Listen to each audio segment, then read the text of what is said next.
A indústria no Brasil.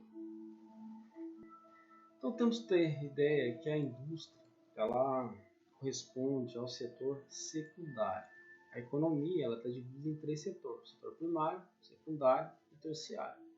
Então a indústria está localizada dentro desse setor chamado setor secundário. E qual é a função da indústria? A função da indústria é o que? Ela é responsável pela transformação de matérias-primas para a produção de mercadorias. Essa é a função da indústria. Por exemplo, coloquei couro e borracha. São as matérias-primas, ela passa por um processo fabril e ela o quê? Se transforma em um calçado. O que aconteceu? Então a indústria pegou essa matéria-prima, o couro e a borracha, transformou em quê? Em um calçado. Aqui a gente tem a matéria-prima, vamos pegar o exemplo calçado. O couro vem do campo, né, que se o couro do tênis ele vem do couro do boi, e os demais calçados também. Esse vai para o frigorífico, a frigorífica retira o couro do boi. Depois ele é mandado para o vurtume. Então esse couro ele é o que? Ele é preparado.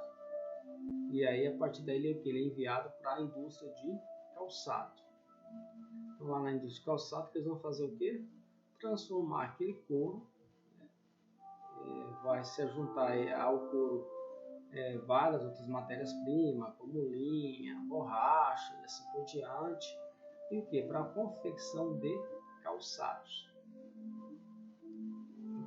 A indústria está dividida em três: indústria de base, indústria intermediária e indústrias leves. Às vezes uma mercadoria, ela tem, na maioria das suas vezes, elas são muito complexas. Então ela requer o quê? Uma escala maior. Então, grande parte das mercadorias produzidas pelo ser humano, inicia-se na indústria de base, passa para a intermediária e chega nas indústrias leves. Então vamos lá o que é a indústria de base. As indústrias de base elas são responsáveis pela transformação de matéria-prima em produtos que, em geral, passarão por outros processos em outras indústrias. Exemplo: as siderúrgicas, que produzem do minério de ferro o aço, as indústrias petroquímicas, que transformam o petróleo em plástico, e a indústria de cimento, que produz o cimento para a indústria da construção. Aqui é um exemplo de siderúrgica. Essa aqui é a siderúrgica de Volta Redonda do Rio de Janeiro. Essa aqui é a indústria petroquímica aqui também no Brasil. Indústria intermediária, então ela fica entre as de bens de produção ou de base e as de bens de consumo. E indústria intermediárias ou bem de capital, que elas produzem equipamentos, elas produzem máquinas e materiais que são utilizados por outras indústrias. Exemplo: a indústria mecânica, que produz máquinas para as indústrias tanto de bem de produção como as indústrias intermediárias, as indústrias de bem de consumo. Eu tenho aqui a indústria de componentes eletrônicos, então ela produz esses equipamentos para a indústria de bens de consumo. Então aqui é uma fábrica de motores elétricos da WEG no Brasil. Então aqui qual é que ela faz aqui? Ela produz motores elétricos. Esses motores elétricos são aplicados onde? Em máquinas de fábricas, em eletrodomésticos e assim por diante. E aí eu tenho as indústrias leves, ou chamados bens de produção, ou chamados bens de consumo. Essas de bens de consumo, como sugere o nome, esse tipo de indústria são produzidos os bens que eu, você, que nós consumimos e utilizamos, sendo possível classificá-la. Então ela é classificada em bens duráveis, como os carros, os eletrodomésticos, representada aqui pela indústria automobilística e pela indústria de eletrodomésticos. Eu tenho a segunda, que é as de bens não duráveis. Significa que são produtos que vão se acabar rapidamente, ligados aos alimentos ou medicamentos. Representado aqui pela indústria de alimentos e pela indústria farmacêutica. Então tem a fábrica de automóveis da Fiat, aqui no Brasil, localiza ali em Minas Gerais, na região de Betim. Tem a fábrica de refrigerantes. Tem a fábrica aqui de leite, processamento de leite, tá, gente? O leite ele é produzido pela vaca, aí ele é processado e apto para o consumo. Eu tenho aqui uma fábrica de roupas. Então, o nosso setor industrial, o setor brasileiro, não começou agora. Então, essa indústria, professor, é nova? Não. Então, a participação do setor industrial na economia nacional ela vai se ampliar a partir da década de 30. Então, a partir da década de 30, devido que a crise de 1929, essa crise também vai afetar o quê? Diretamente a economia cafeeira, que era responsável por mais de 50% de todas as exportações, de toda a renda, o superávit que vinha, que o Brasil tinha a cada ano. O que acontece? Então, esses investidores do café vão investir agora numa outra atividade que está surgindo. Que outra atividade era essa? Era a indústria. E aí, a partir daí dos anos 30, começa. O Brasil começa com as indústrias de bens de consumo. Tá? O Brasil começa lá instalando siderúrgicas, metalúrgicas, petroquímicas. Isso não ocorre. Ele ocorre com o quê? Com as indústrias leves ou de bens de consumo. Outra característica da industrialização brasileira vai ser o modelo de indústria que o Brasil vai adotar. Esse modelo ele é conhecido como a substituição de importação. O que acontece? Produtos que o Brasil importava da Europa, dos Estados Unidos ou até do Japão, ele passa o quê? Fabricar no seu território, fabricar internamente.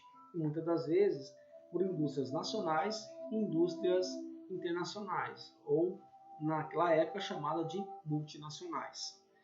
Esse modelo do Brasil ele é diferente, foi adotado já nos anos 60 aos anos 80 pela China e pela Coreia do Sul. Por exemplo, aqui no modelo de substituição. Então, produtos como esse passaram a ser fabricados no Brasil. Esse rádio aqui era o que? Era um rádio que era fabricado pela Philips holandesa. Isso lá já na década de 40. Esse rádio da Philips agora passa o que? Ser fabricado no Brasil. Tem a fábrica da Volkswagen em 1959, a partir dos anos 50 o Brasil passa a fabricar seus próprios automóveis. Ele não vai ter necessidade de comprar esses automóveis de outros países, como ele fazia antigamente. Agora ele começa a produzir em território nacional. Gente, as plataformas de exportação, como é chamada, que foi adotada principalmente pela Coreia do Sul, gente, ela fez esses países crescer rapidamente. Então, essa aqui é o Seul, Coreia do Sul, 1945. Até 1960, 65, a Coreia do Sul, Seul era desse jeito, tá? Não mudou quase nada. Hoje, em 2017, olha só, Seul, a capital da Coreia do Sul. Então, esse aumento, esse enriquecimento se deu o quê? Qual a diferença, professor, entre a do Brasil e da Coreia do Sul? Enquanto o modelo brasileiro ele contemplava o mercado interno, o modelo sul-coreano de plataforma de exportação, ele o quê? Ele atingiu o mercado externo, então era para exportação e não para importação ou para o mercado interno. Produção industrial. Então, a produção industrial brasileira ela está concentrada nas cidades, tá bom? Em 2015, a atividade industrial gerou cerca de 1,122 trilhões de reais, equivalente a 19,2% do produto interno bruto do Brasil. Setor industrial aqui, a participação da população economicamente ativa no setor industrial é de 13,9%. A indústria aqui, ela necessita de quê? De matéria-prima tá? E também necessita de geração de energia. Por isso que um país, para se industrializar, primeiro ele tem que ter o quê? Você tem essa capacidade energética e você tem capacidade o quê? De matéria-prima, justamente para poder atrair essas fábricas. As fábricas vêm justamente por fatores. Isso eu vou falar mais adiante sobre fatores que provocam o quê? O deslocamento ou a localização de algumas indústrias, tanto no Brasil como no mundo. Consequentemente, toda atividade industrial implica em algum tipo de impacto ambiental, seja de maneira direta ou indiretamente. Localização espacial das indústrias no Brasil. Essas bolinhas aqui, gente, se refere ao que? Maior a bola, maior o número de empresas. E interessante que a grande parte das empresas estão concentradas onde? Na região sudeste do país. O segundo está aqui na região nordeste. Então, essa aqui é a região industrial do ABC Paulista. Está concentrado grande parte aí, mas como nos últimos anos está havendo o que? Um deslocamento dessas indústrias em São Paulo para outros estados, outras regiões do país, justamente porque em São Paulo está havendo o que? O encarecimento, a questão do encarecimento, com a questão do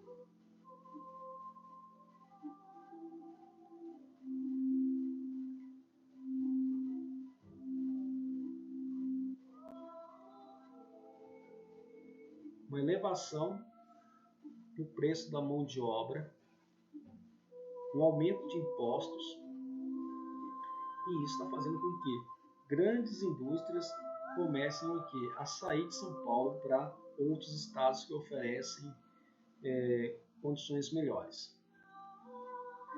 Então, desde a década de 1930, aqui, a economia do Brasil era essencialmente agrícola.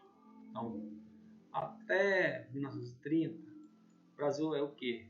Além de ser agrícola, se baseava principalmente na produção cafeeira. Então, o Brasil o Brasil não participou da primeira revolução industrial. E aí ele vai chegar aqui, ele vai começar a participar do processo industrial, já o mundo na segunda revolução industrial. Então o Brasil vai chegar assim quase 100 anos aqui, muito atrasado em relação das revoluções industriais. Para vocês terem ideia, a primeira revolução industrial surge em 1760, a segunda em 1830, e agora a gente está em 1860. Agora já em 1930, então o Brasil já o quê? Já chega atrasado em relação ao quê? Ao início da segunda revolução industrial. E o estado de São Paulo aqui, como ele era o maior produtor de café, e a maior economia do país, ele herdou aqui as chamadas redes de infraestrutura, que era tanto de comunicação como de transportes. E isso o que? Possibilitou o que atraiu as indústrias para o estado de São Paulo. Para vocês terem ideia, isso aqui é 1930. Tá? Isso aqui é o embarque de café no Porto de Santos. Então, esses trens vinham carregados de café do interior paulista diretamente para o Porto de Santos. Eles eram carregados aqui nos navios e levados para a Europa e Estados Unidos. Então, para vocês terem ideia, toda essa infraestrutura, ela vai o quê? Vai ser herdada por quem? Pela indústria. Todos esses elementos contribuíram para que o Estado fosse o principal destino das indústrias, resultando em uma grande concentração dessas na região sudeste. A instalação de siderúrgica no estado do Rio de Janeiro, motivada pela proximidade com Minas Gerais, produtor de minérios metálicos, também colaborou com essa concentração. Atualmente, mais da metade da produção industrial do Brasil se encontra no Sudeste, como é possível analisar em meio ao gráfico. Então, temos aqui 51% de toda a produção industrial é do Sudeste, segundo, o Sudeste, terceiro, o Nordeste com 15%, o quarto, a região Centro-Oeste e a última região, a região Norte do país. Essa aqui é a fábrica da General Motors, aí em São Paulo. Essa aqui é a fábrica da Embraer, também em São Paulo. Você tem aqui a fábrica de aço da Uzi Minas, também aqui na região sudeste. Você tem aqui a fábrica de computadores, que é da Positivo Brasil, ela se localiza em Curitiba, já é região sul. Essa aqui é a fábrica da Bosch, essa aqui também é localizada aqui na região sul do Brasil. Você tem aqui a fábrica da Samsung. E você tem a fábrica da montadora TAC Motors, aqui em Santa Catarina, que acabou sendo comprada pela chinesa. Localização das indústrias. Então, gente, a localização da indústria, ela parte muito, como eu falei, do que? Fatores. Quais são os principais fatores que possibilita a concentração de indústria em determinados estados ou em determinados países? Primeiro, é a sua infraestrutura de transportes, a mão de obra, o mercado consumidor, incentivos governamentais, questão de impostos, taxas e matérias-primas. Então, esses são o que? Os principais fatores de localização das indústrias. Não só localiza em determinado lugar quando aquela região, aquele país, aquele continente ou subcontinente oferece o que? Esses fatores ou esses incentivos. Infraestrutura. O que é a infraestrutura? É o conjunto de elementos e instalações necessários ao andamento das atividades humanas. Ela é construída com base nos recursos tecnológicos e econômicos disponíveis, por isso, entre os países mais e menos desenvolvidos. Há uma grande diferença na qualidade e na quantidade de infraestrutura. Então, o que seria essa infraestrutura? É um conjunto de elementos, como o que? Transporte, comunicação, e ela o que? Ela varia de país para país.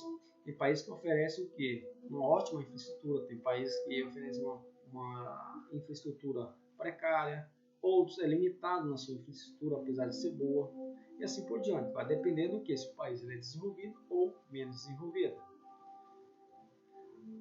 É necessário renovar e ampliar a infraestrutura de um local constantemente, de acordo com o crescimento da população e a questão econômica. Então vai depender dos crescimentos populacionais e econômicos daquela determinada região, local, país, estado ou município. Até a década de 90, as principais obras eram realizadas quase exclusivamente pelo governo. Então, até os anos 90, tudo era feito pelo governo, estrada, telefonia, tudo que você imaginar, até indústria, tá? Era tudo feito através do Estado. Então, as siderúrgicas que foram criadas no Brasil eram siderúrgicas estatais, pertencentes ao governo. Você havia até fábrica de caminhão, que era do governo, e assim por diante. Tudo era do governo. A partir dos anos 90, vai haver uma abertura econômica. O Estado ele vai privatizar algumas estatais. E essas privatizações aqui vão melhorar o quê? O sistema de transporte e telefonia no Brasil, que eles eram o quê? Além de ser limitados, eram o quê? Precários. Isso aqui é o sistema Telebrás, que era uma das propagandas que o governo tinha. Para vocês terem ideia, todo o telefone, toda a telefonia fixa ou móvel era pertencente ao governo. E aqui do lado que é uma rodovia já privatizada. Então, por isso que ela tem um tapete, assim, um buraquinho aqui, tudo bem sinalizado. Justamente por quê? Porque é uma rodovia controlada por uma concessionária. Transporte. O setor de transporte também é fundamental para o desenvolvimento da economia de um país, pois os produtos e as pessoas precisam circular com facilidade e a custo baixo pelo seu território. Então, gente, o setor de transporte vai determinar se o país é desenvolvido ou não, tá bom? Vamos aos 4 principais modais. O primeiro é o rodoviário. O transporte rodoviário é o mais utilizado no Brasil, é um transporte mais caro a longas distâncias, porque a questão do reparo e o custo do combustível são altos, tá? Não só no Brasil, mas em qualquer parte do mundo. Então, o transporte rodoviário em si ele é custoso. Esse modal é fruto do planejamento dos governos e também pela razão do crescimento da indústria automobilística. A partir dos anos 60, o que o governo vai fazer? Como o governo aqui, ele que fazia o planejamento, qual tipo de meio de transporte ser utilizado pelas pessoas, qual que ia transportar carga e assim por diante. Por isso que a gente não tem, por exemplo, um transporte ferroviário, a gente não tem uma ferrovia, por exemplo, que sai de Porto Velho para Manaus, ou de Porto Velho para Cuiabá, para São Paulo, ou para o Nordeste, por exemplo. Por que a gente não tem esses modais ferroviários? Porque eles foram abandonados e o governo na época deu prioridade às rodovias. Justamente por quê? Porque estava ali surgindo uma indústria automobilística que produziria carros, veículos, caminhões e assim por diante. E para facilitar isso, ele vai incentivar o quê? No planejamento, e esse planejamento na verdade era o quê? Era a criação de rodovias. Então o Brasil é só hoje é o país das rodovias justamente por esse planejamento feito nos anos 60 pelos governos. Então tem aqui o ferroviário, no início da década isso em 1870 já começou a ver o que? A instalação de redes ferroviárias no Brasil. Elas ganharam impulso até os anos 30. A partir dos anos 30, vai chegar aos anos 60, vai ocorrer o que? Uma queda drástica no investimento ferroviário em detrimento ao rodoviário. Então, o governo vai abandonar esse ferroviário que era feito por ele e vai o que? Criar o setor rodoviário. Mas qual o problema, professor, com a questão do ferroviário? Então, até 1930, o ferroviário cresceu rapidamente. Por quê? Porque essas ferrovias eram construídas por empresas privadas. A partir dos anos 30, o governo Getúlio Vargas foi o quê? Estatizando todas as ferrovias. E a partir daí, essas ferrovias, quem deveria ser construída seria o governo. Então, isso fez com que entrasse um processo de retrocesso na expansão da rede ferroviária brasileira. O aquaviário aqui, ele é feito através de rios. Apesar de ser considerado eficiente e barato, sua participação é apenas de 15% no transporte de cargas no Brasil. Então, a gente tem aqui a hidrovia do Madeira, ela é um exemplo de quê? De transporte aquaviário. Temos também o transporte aéreo. No início desse século, o país ampliou seu uso do transporte aéreo, sendo o mais rápido meio de transporte. Isso aqui são rodovias, o Brasil é marcado pelas rodovias. Essa é a ferrovia Norte-Sul, isso aqui já está em um processo de conclusão. Então tem aqui os modais, transporte ferroviário, mapa e hidroviário. Você pode ver que a rede, então, somando as duas, ela é comparada à rodoviária extremamente menor. Isso aqui, gente, é o programa de expansão ferroviária.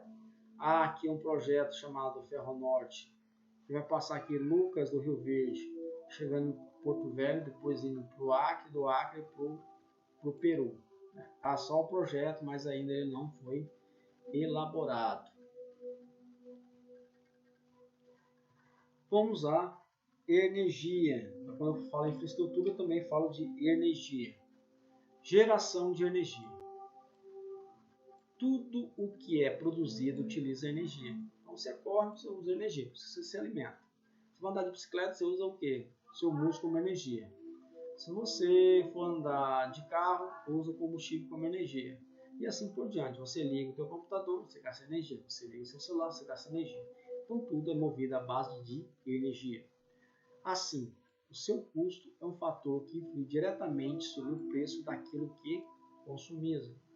Se temos energia cara, pagamos caro pelos bens produzidos naquele país ou naquela região. Geração elétrica por fonte no Brasil. Então tem diversas fontes de energia.